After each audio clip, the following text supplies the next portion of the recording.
We're staying at the Luna Hotel Serra De Estrela in Portugal. We are on a 10-day high altitude training camp provided to us by Volta Pro Tours. They actually carry their tours out of Portugal, out of this area, so over the next 10 days we will be riding the exact same routes as the tour, the Pro Climb Portugal tour. So stay tuned for more this week, and we'll keep you up to date on the beautiful sunshine and the food and the grovelling we'll be doing up some of the climbs. So we've just climbed to Torres Observatory in Portugal. It is at 2,000 meters altitude, which quite a steep, long climb to get there, isn't it? Yeah.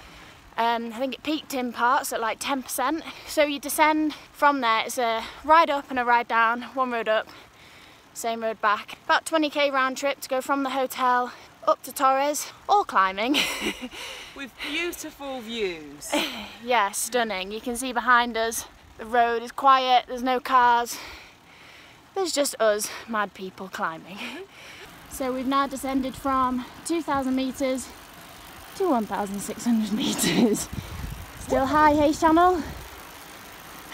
So we've just stopped at this cafe for a bit of grub. Yeah, but the view from this coffee shop is, there's the hotel right in front. That's where we went up this morning on our ride to the top, right up here, over there. I don't know if it's picking it up, but the views, whew, mega. So we're just rolling out of the hotel for one of the longer, well, it's not a long stage, is it? But it's a pretty tricky climb today. 30 kilometers we're going to tackle of climbing at an average of 5%. A climb that's very similar to Val Thorens in the Alps, if anyone's ever done that. So stay tuned and see if we're a bit broken at the top, hey? See you on the flip side. So we're now climbing again. We're on the first section, I think, of the Col de Cabeca. So we're not actually yet on the main climb. There's like a few kickers before it, so we've done a 16%er already and a 9%, but just pretty rolling, to be honest. Like, the road now is quite flat, and the views, I mean, there's a tree there, but like, it's literally, we're just in a valley, like little villages, and it's incredible. So we're enjoying it so far. So we're now coming up to the village of Cabeca. I think that's how you say it. But a casual 10%. Whew. Views from the top. And Chanel Mason beasting me. Woo! Woo! And there she goes, off on her first effort. Look at this. I mean, apologies for the out of breath. This steep climb has gone on for about an hour now. Probably another 2 hours of climbing. So first part of the climb complete, second part in progress. Just gotta get over that big bump. If we were to break this climb down into 3 sections, first part has just been done. Back there, thank God we're done with that. Second part is just as steep.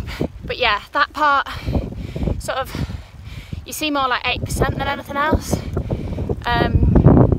This bit I think is a bit draggy, bit rolly, bit climby, so a bit of everything really. And then the next bit, I'll show you that bit when we get there, eventually.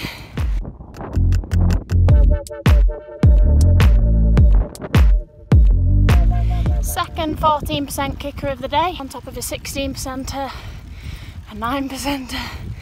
Right side, but look at these views from the top. Okay, I say top, not really top, but we're nearly there, ticking it away. We've basically come from that valley, so like round the back of this, like down there. Then you come up here, up this climb, up here, round here, up this one, round, and then this here is a 14% kicker, which is nice. And then we go up here, up to that bend, wind round, and I think or hope that is the top. I think, not very sure, but I just had to stop and take in these views. Amazing. I'm not gonna lie, I like this woofer's style. Just chilling, checking out the view. Oh, what a life he's got.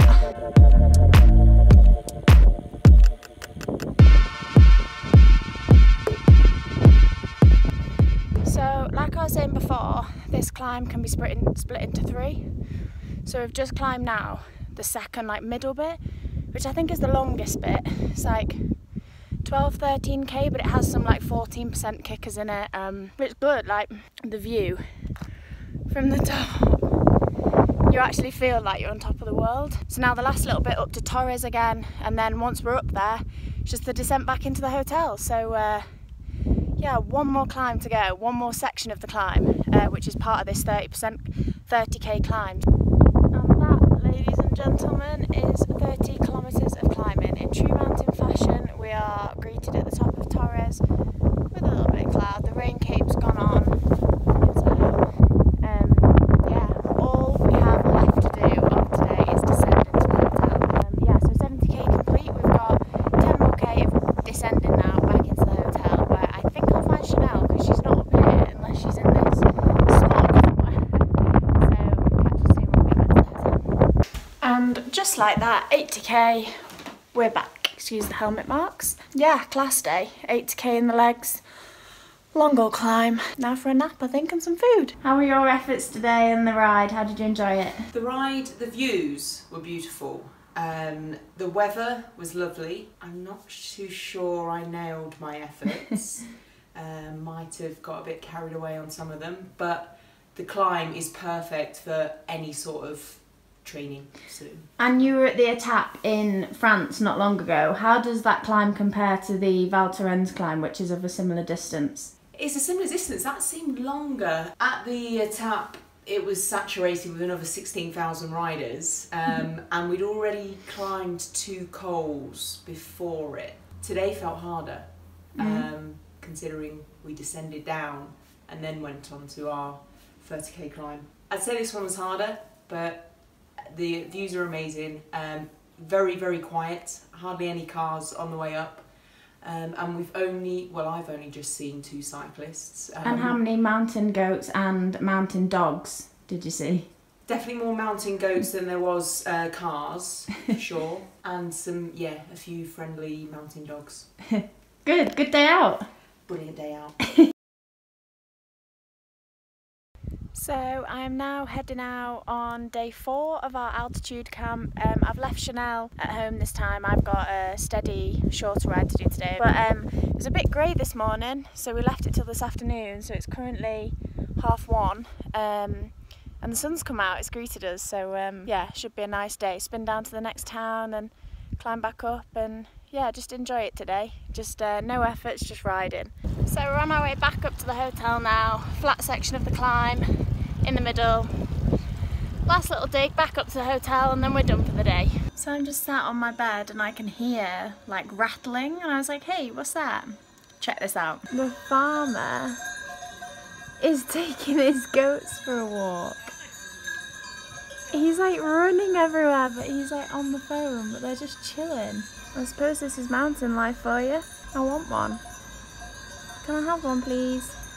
The goats all have bells on them, so that the farmer can find them, because they literally just basically live their own little life, and the farmer takes them for a walk every now and again. But how some portaloos, that's nice. How crazy, there's literally probably 30 of them, 40 of them. And this geese is just chilling.